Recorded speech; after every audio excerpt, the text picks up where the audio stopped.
Wagwan, it's that guy.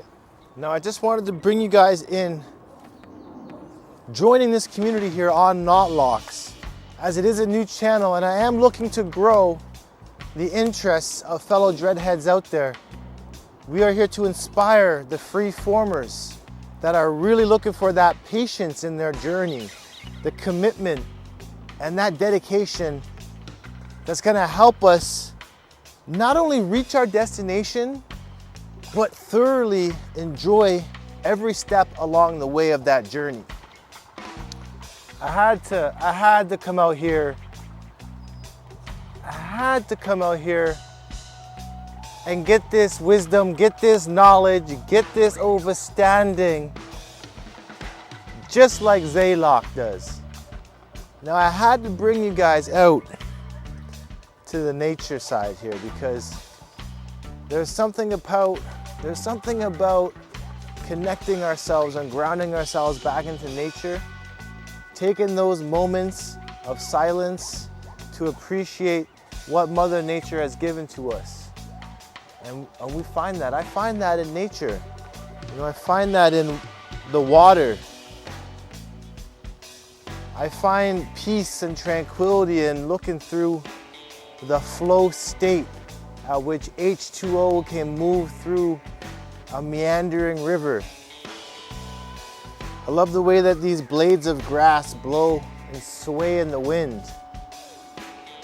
The way these trees branch out, just like the roots of our hair. God always come back to nature. Always appreciate it. And I wanted to give you guys a quick little dread update on what's been going on with my locks after almost 7.5 years. Oh my God, I almost fell in the river there. Almost 7.5 years of growing these locks out. They're insane at this point. Now I have noticed a few things, like the length of them, it does kind of get in the way sometimes.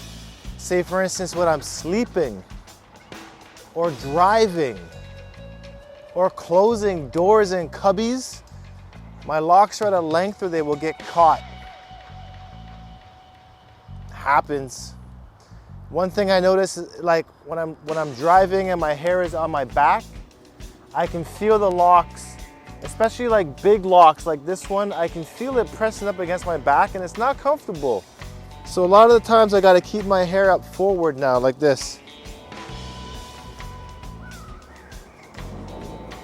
A lot of airplane traffic down here, so don't mind the noise on that. A lot of peace, a lot of love, a lot of tranquility, a lot of opportunities to connect back to ourselves when we're in nature. If we're out there working 9 to 5 city jobs in the concrete jungle, take a moment, even if it's 10 minutes, to go outside and feel the earth beneath your feet.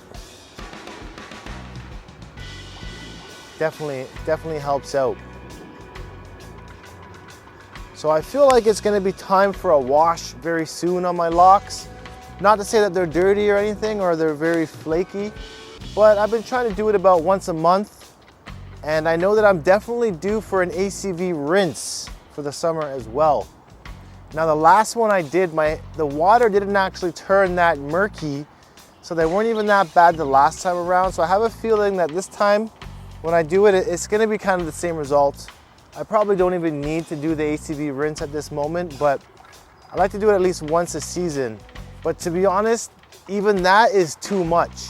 Once a year is probably the optimal amount to rinse and detox your locks in apple cider vinegar. You don't want to be doing that too often because the acidity of the vinegar can actually be damaging if we overdo it. Much like a lot of things in life, if we overdo stuff, like less is always more, right? And more is often abuse. So let's not abuse our hair.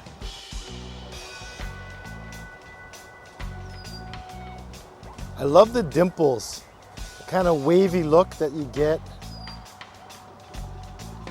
when freeforming locks. Like there's no way that that wave is gonna be replicated in a twist up. You see I got some gray hairs in here, whether that's mine hair or whether that's a dog hair. It looks like one of mine. I'm going gray. I got my sleeve on my head, my bandana. And I have a lot of Congos, but I think I'm gonna save those for a more detailed video coming up. Got the big wick. Gaining a lot of length these days. Gaining a lot of length and thickness. Look at that. I kind of wish all my locks were this thick, but I love it how it is. I got another thick one right here that I never trimmed. I still got the braided section on the end. That's kind of been staying together on its own. I mean, I think I might have crocheted that together a time ago. I got these little locks like this that are frizzed up, but actually joining up into other locks. Like that's joined up into this lock here. Actually, this is one of my new Congos, where you can see these other loose dreads have joined together.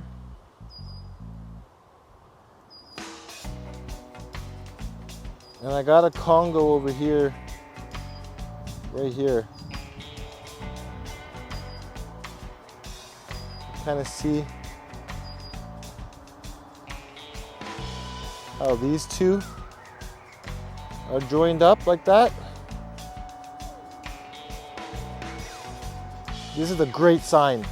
Literally, these two Congos started with just this piece of hair connecting the two. These two right here.